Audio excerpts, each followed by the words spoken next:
Boa noite, meus irmãos. Que a paz e o amor de Jesus esteja presente no coração e nos lares de cada um de vocês.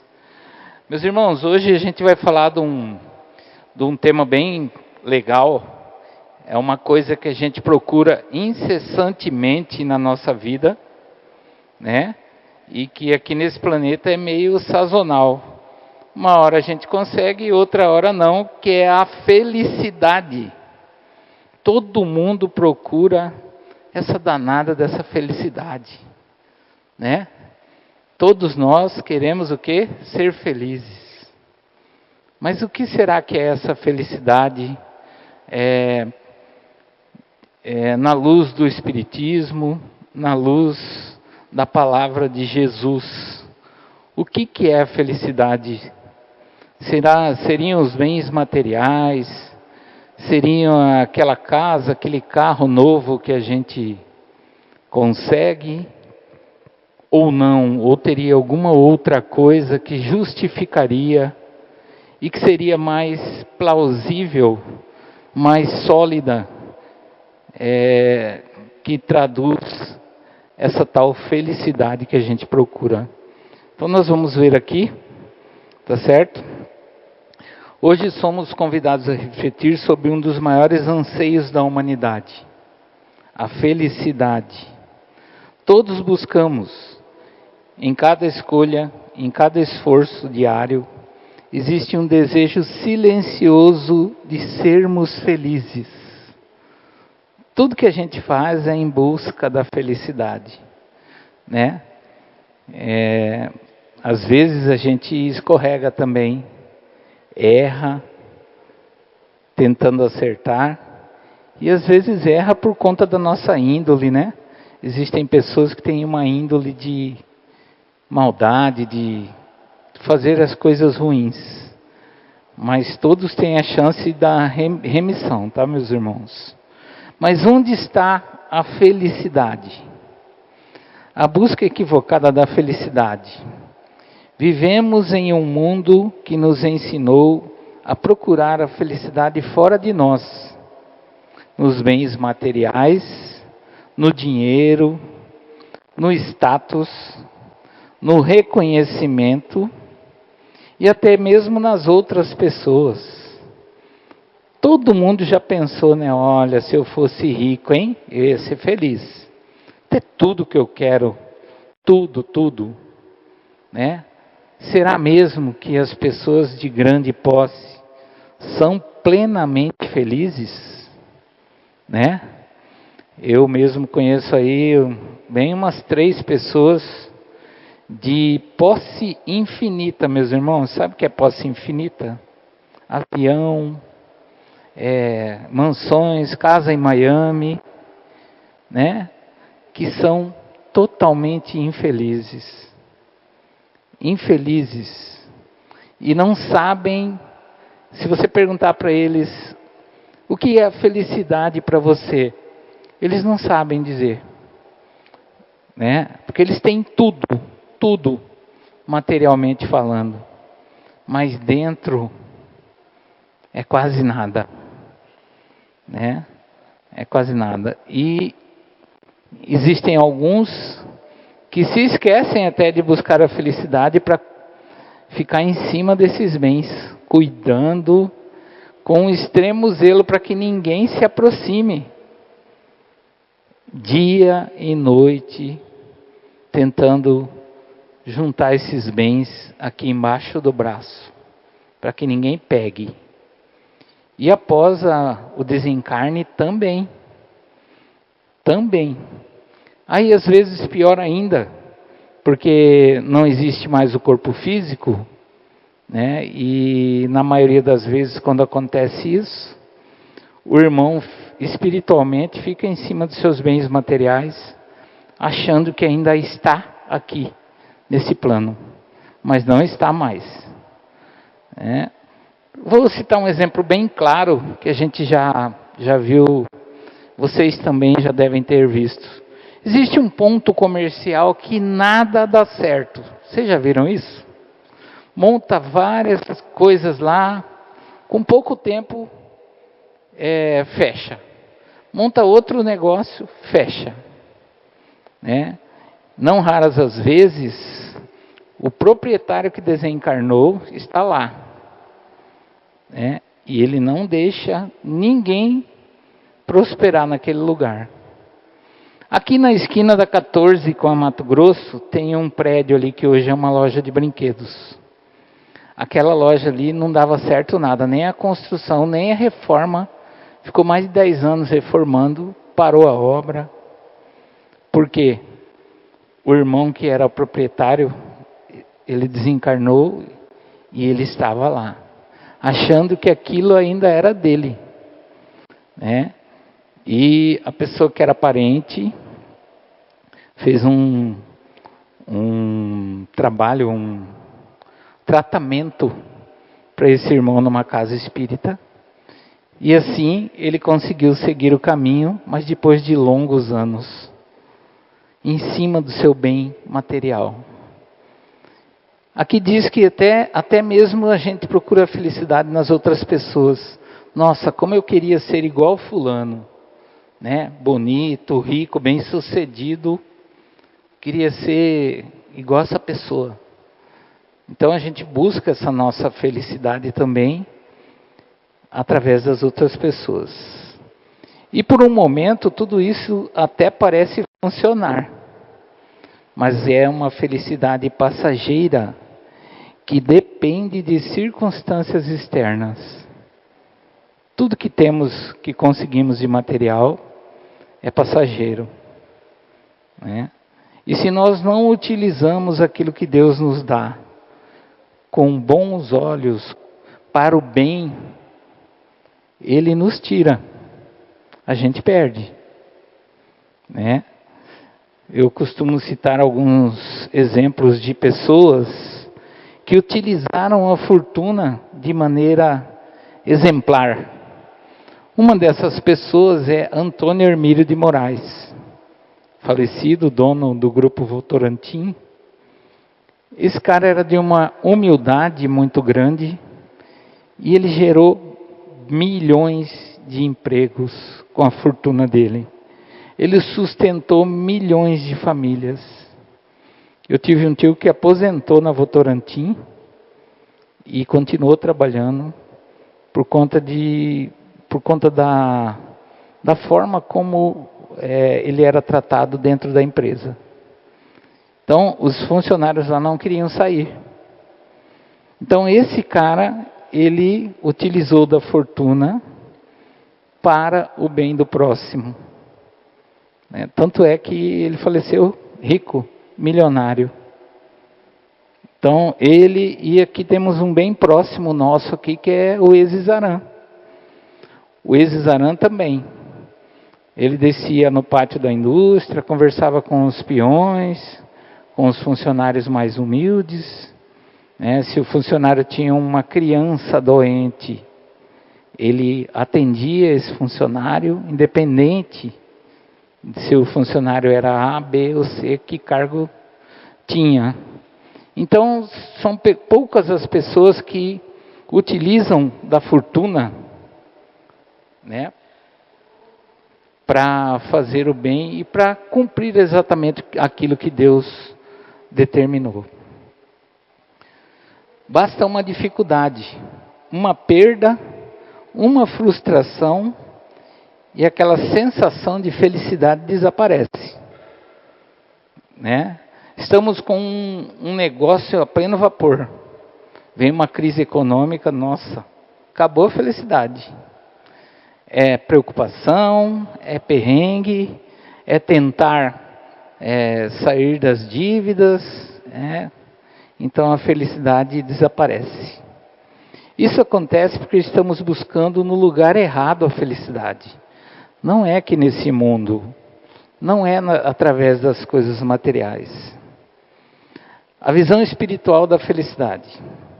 Na visão de Jesus, na visão espiritual, Jesus nos apresenta um caminho diferente, especialmente nas bem-aventuranças.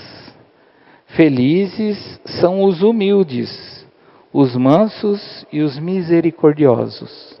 Essa felicidade que Jesus cita aqui Essa é sólida, essa é para sempre, é para o pós-corpo físico, é para que a gente consiga levar isso para o resto de nossas existências. Ou seja, a felicidade não está no que temos, mas no que somos, né?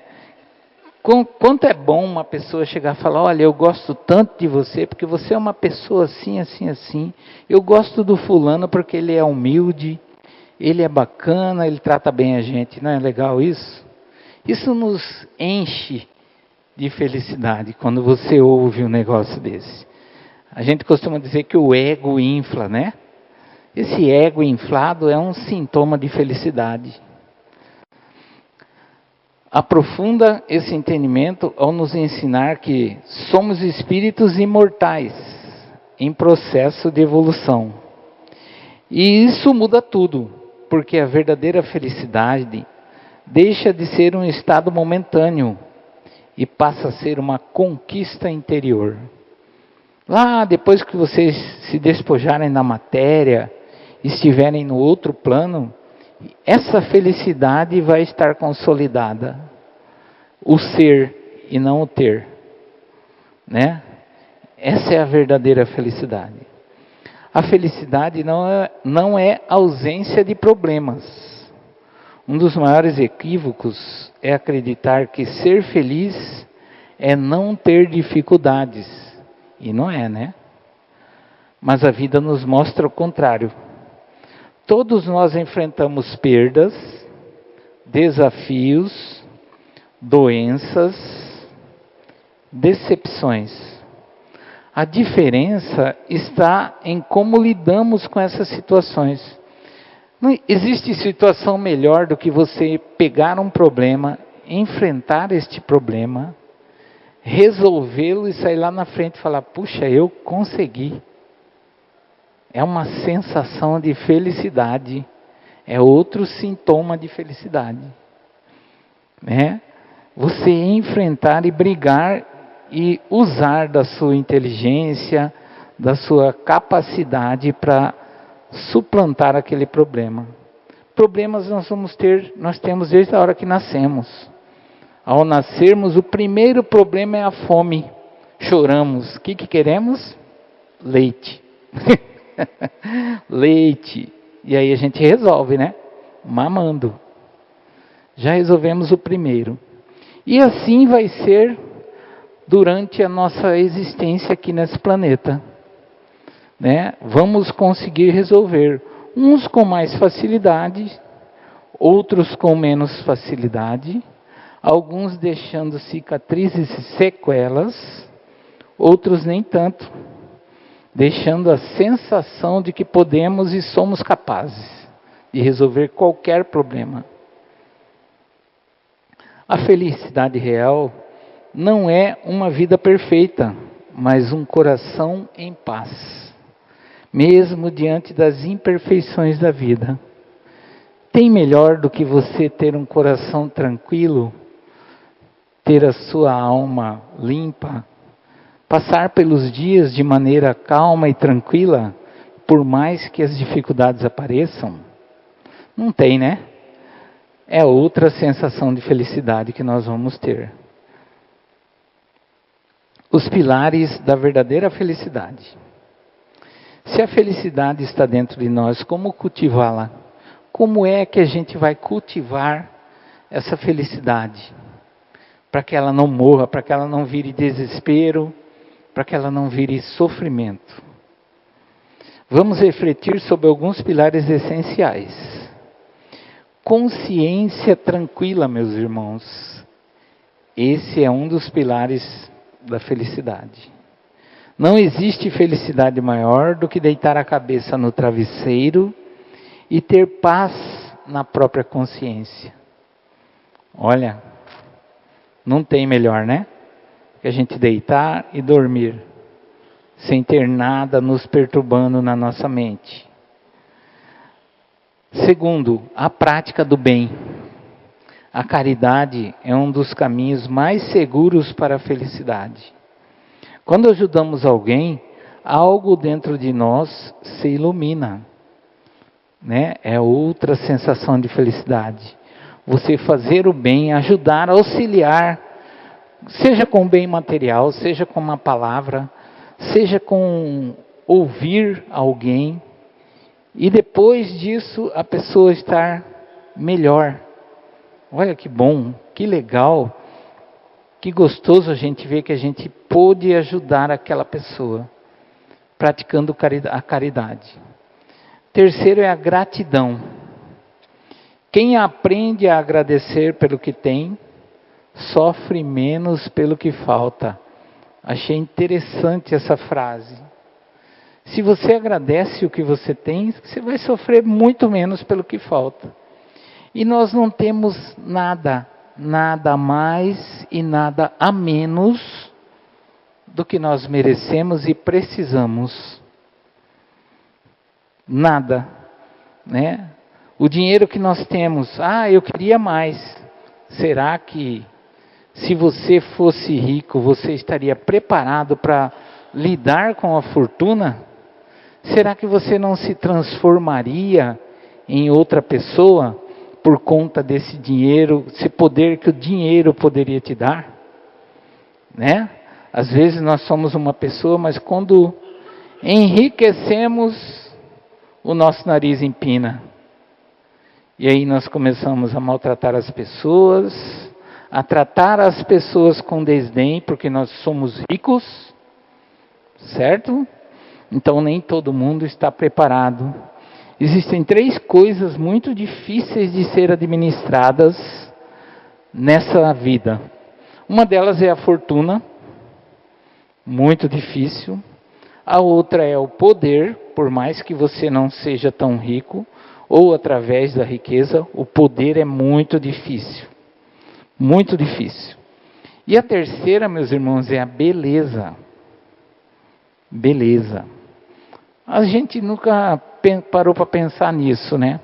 Às vezes uma mulher muito bonita andando na rua, ela desperta muitos olhares. Olhares com energias negativas, olhares sexuais, certo? E essa pessoa sofre com essa influência. Então a beleza também em alguns casos, ela nos dá poder. Ela nos dá poder, né? Uma pessoa muito bonita que vira uma modelo internacional, ela vai ter um certo poder. Então, as 3 coisas são muito difíceis de administrar. E a gente tem que saber se contentar com o que temos. Lógico, jamais se acomodar. A vida não é feita de acomodação. É buscar, mas com equilíbrio. Nunca buscar demais e nem a qualquer preço. Buscar com equilíbrio. E fique tranquilo, o que é seu vem na palma da sua mão sem que você tenha que nem esticar o braço. Gratidão, já falei. Aceitação e resignação ativa.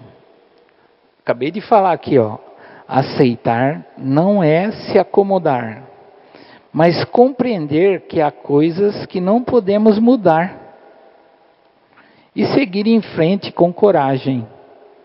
Tem coisas que não está no nosso alcance mudar, mas nem por isso vamos esmurecer. Vamos continuar lutando, vamos continuar buscando, até que um dia a gente consegue. Espiritualidade, a conexão com Deus, nos fortalece, nos orienta e nos dá sentido. O principal é nos orientar. A conexão com Deus nos orienta, nos dá um norte, né? Se a gente não tem essa conexão, não vamos conseguir e nem almejar essa felicidade plena que buscamos. A felicidade nas pequenas coisas. Muitas vezes esperamos grandes acontecimentos para sermos felizes e esquecemos das pequenas alegrias do dia a dia. Às vezes temos uma alegria no dia, damos uma boa gargalhada e ao final do dia já esquecemos, né? Aquela gargalhada é outro sintoma de felicidade. Quem está feliz sorri, né? E a gente esquece, a gente se preocupa com o macro, com os macro acontecimentos. E as pequenas coisas são muito importantes. Um sorriso, uma conversa sincera, um momento em família, olha, isso é primordial. Momento em família, sem o celular, claro. Porque o celular hoje ele é um intruso na nossa família, né? Então, o momento em família é importante. Cultivem isso, agradeçam a Deus quando isso acontecer. Porque são raridades hoje em dia. Por conta da nossa vida atribulada, às vezes nós não temos esse momento. Um acorda mais cedo, toma o café e sai, o outro acorda mais tarde, toma o café e sai, e o outro nem toma o café, acorda e vai embora correndo. Então, é importante que a gente tenha essa união familiar. Tire um tempo, sente-se com a sua família, converse, conte como foi seu dia, né? Sorria, brinque, descontraia. Isso é importante, são coisas que não tem preço. Uma viagem em família, né? Um passeio ali no parque com a família, não tem preço. O nascer do sol, quantas vezes a gente nem olha, você vai ver o sol quando é 11 horas da manhã. Você está tão preocupado com o dia, com amanhã, com os seus afazeres, que você não dá importância para isso. O simples fato de estar vivo, só de estar vivo, já é uma grande felicidade, né? Vivo e com saúde, então, nem se fala, melhor ainda. A felicidade costuma ser simples, nós é que a complicamos, e é verdade. Somos nós é que criamos, às vezes, os problemas para nós mesmos. Conforme a gente vai amadurecendo e vai criando uma evolução melhor, a gente vai aprendendo a trabalhar com esses problemas, com essas dificuldades, e as coisas ficam mais leves. A felicidade é a evolução espiritual. Segundo os ensinamentos de Jesus, a felicidade completa não é deste mundo. A Terra ainda é um planeta de provas e expiações, onde aprendemos através das experiências. Toda experiência nos traz um aprendizado, seja ela boa, seja ela ruim. As ruins nos fazem mais fortes, nos fazem mais robustos, né? Saímos das experiências ruins fortalecidos, parece que criamos uma casca, né, para enfrentarmos o mundo. Aqueles que não têm Deus no coração, geralmente não saem com essa casca. Saem deprimidos, saem às vezes sem coragem de continuar a vida, né? Mas é por conta da falta de Deus. Quando temos Deus, quando estudamos, quando temos o contato diário com Deus, é mais difícil acontecer isso. Mas isso não significa que não podemos ser felizes aqui. Nós podemos ser felizes, não plenamente. Lapsos de felicidade. E temos que aproveitar esses lapsos. Duram pouco, né? Então nós temos que aproveitar. Faça uma reflexão da vida. É felicidade, tristeza, problema. Felicidade, tristeza, problema. E assim vai ser até o fim da vida. Felicidade plena não, e problema pleno também não. Né? Podemos sim, na medida em que evoluímos moralmente. Moralmente. Quanto mais nos libertarmos de orgulho, egoísmo, inveja, vaidade, mais espaço abriremos para a verdadeira felicidade. Corpo limpo, alma leve, meus irmãos, quando nós nos despojamos disso aqui. Orgulho, egoísmo, inveja e vaidade. A alma clareia. Essas são os principais defeitos do ser humano. É isso que atrapalha o nosso adiantamento espiritual. Se você tiver uma dessas coisas aqui, e somos imperfeitos, não adianta falar que todo mundo tem. Alguém teve em algum momento da vida, e é complicado. A felicidade não está distante. Ela não está escondida em algum lugar inalcançável. Ela começa dentro de nós. Está na forma como vemos a vida, na maneira como tratamos as pessoas, na paz que cultivamos no coração. Que possamos a partir de hoje buscar menos fora e mais dentro, reclamar menos e agradecer mais, exigir menos dos outros e melhorar mais a nós mesmos. E que possamos compreender que ser feliz não é ter tudo, mas saber valorizar tudo o que já temos. Que Deus abençoe a todos nós e nos ensine o verdadeiro caminho da felicidade. Meus irmãos, muito obrigado, que a paz e o amor de Jesus e a felicidade esteja com vocês, hoje e sempre. Gratidão, muito obrigado.